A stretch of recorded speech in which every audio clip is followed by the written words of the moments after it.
ഉണ്ടാക്കാൻ പോകുന്നത്. അതിനു വേണ്ടിയുള്ള ചേരുവകൾ എന്തൊക്കെയെന്ന് നോക്കാം. ഒരു സവാള നീളത്തിൽ അരിഞ്ഞത്, പച്ചമുളക് 4 എണ്ണം നടുവേ കീറിയത്, ഒരു കഷ്ണം ഇഞ്ചി ചെറുതായി അരിഞ്ഞത്, കറിവേപ്പില. 1/2 ടീസ്പൂൺ മഞ്ഞൾപ്പൊടി, 1/2 ടേബിൾ സ്പൂൺ മല്ലിപ്പൊടി, 1/2 ടേബിൾ സ്പൂൺ ഗരം മസാല പൊടി. ഇനി ഈ കറിയിലേക്ക് ആവശ്യത്തിന് 1-ാം പാലും 2-ാം പാലും വേണം.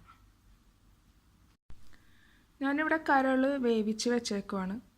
ഇത് വേവിക്കുമ്പോൾ ആവശ്യത്തിന് ഉപ്പും ഒരു നുള്ളു മഞ്ഞൾപ്പൊടിയും വെള്ളവും ചേർത്താണ് ഇത് വേവിച്ചേക്കുന്നത്. ബീഫ് വേവിക്കുമ്പോൾ നമുക്ക് വെള്ളം ഒഴിക്കേണ്ട കാര്യമില്ല. ബീഫിൽ നിന്ന് തന്നെ വെള്ളം ഇറങ്ങിത്തുടങ്ങും. പക്ഷേ ലിവറൊക്കെ വേവിക്കുമ്പോൾ കുക്കറിൽ വെള്ളം ആവശ്യമാണ്. ഇനി ഇത് വെന്ത് കഴിഞ്ഞ് കഴിയുമ്പോൾ ഇതുപോലെ പൊങ്ങി വരും. ഇതെല്ലാം നമ്മൾ ഇതിന് ചുറ്റുമുണ്ട് ഈ കോട്ടിങ്. അത് നമ്മളിതെല്ലാം ഇതുപോലെ പൊളിച്ച് മാറ്റണം.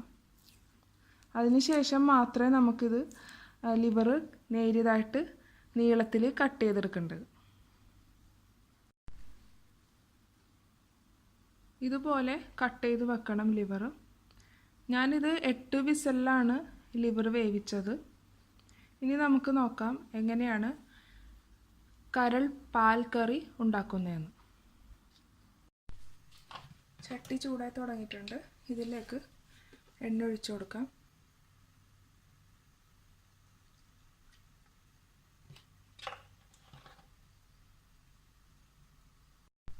ഇനി ഇതിലേക്ക് അരിഞ്ഞു വെച്ചേക്കണ എല്ലാം ചേർത്ത് കൊടുക്കാം.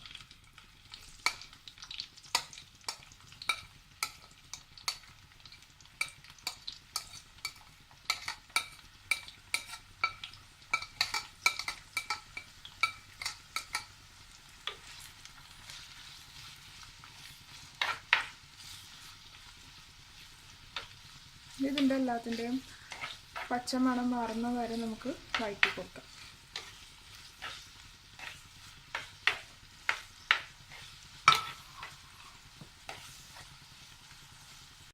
ഈ സവാളയൊക്കെ നല്ലപോലെ വാടി തുടങ്ങിയിട്ടുണ്ട്. പച്ചമണമെല്ലാം മാറി. ഇനി തീ കുറച്ച് വെച്ച് നമുക്ക് മസാലപ്പൊടികൾ ചേർത്ത് കൊടുക്കാം. മഞ്ഞൾപ്പൊടി,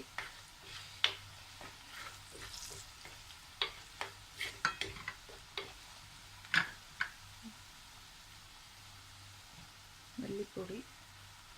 ഇനി ഇതിൻ്റെ ആ ഒരു പച്ചമണമൊക്കെ മാറുന്നത് വഴറ്റാം.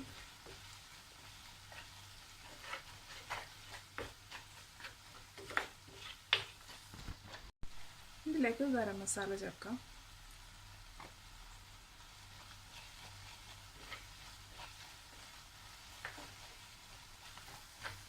ഇപ്പോൾ മസാലയുടെയൊക്കെ പച്ചക്കുത്ത് മാറിയിട്ടുണ്ട്. ഇനി ഇതിലേക്ക് 2-ാം പാൽ ചേർക്കാം.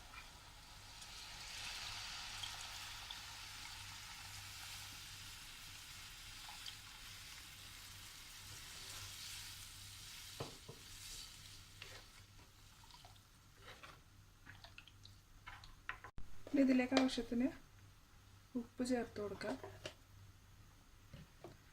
ചെറുതായിട്ട് തിളച്ച് തുടങ്ങുന്നുണ്ട്.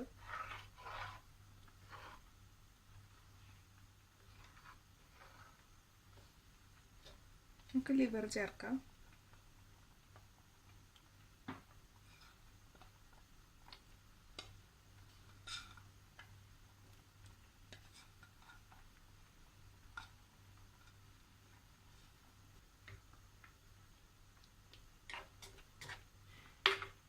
ഇതെല്ലാം നല്ലപോലെ മിക്സ് ചെയ്ത് വെച്ചിട്ടുണ്ട്. ഇനി ഇത് അടച്ച് വെച്ചൊന്ന് വേവിക്കുക. എന്ന് വെച്ചാൽ ഈ കറി ഒന്ന് കുറുകണം.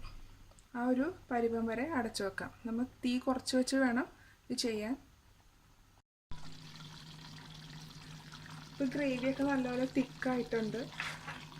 ഇടയ്ക്കൊക്കെ ഒന്ന് തുറന്നു നോക്കി ഒന്ന് ഇളക്കി കൊടുക്കണം, അല്ലെങ്കിൽ അടുക്കി പിടിക്കും. ഉപ്പെല്ലാം പാകത്തിനായിട്ടുണ്ട്. ഇനി ഇത് തണുത്ത് കഴിയുമ്പോൾ കുറച്ചും കൂടി കുറുകും. അപ്പോൾ അതുകൊണ്ട് ഇതിപ്പോൾ ഇത്രയും മതി. ഇനി ഇതിലേക്ക് 1-ാം പാൽ ഒഴിക്കും.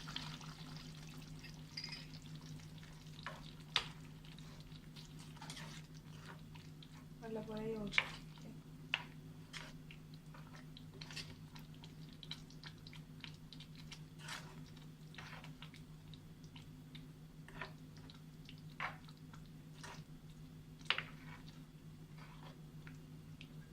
നമുക്ക് തീ ഓഫ് ചെയ്യാം.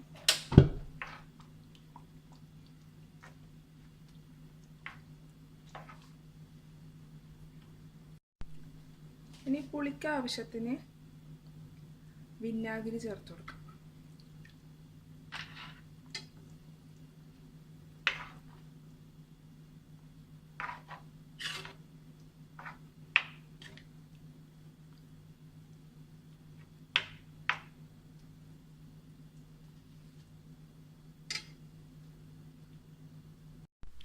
കരൾ പാല് കറി ഇവിടെ റെഡി ആയിട്ടുണ്ട്. ഇതെല്ലാവരും ട്രൈ ചെയ്ത് നോക്കണം. Thanks for watching my video. Hope you enjoyed it. Please subscribe my channel, follow and share my social network.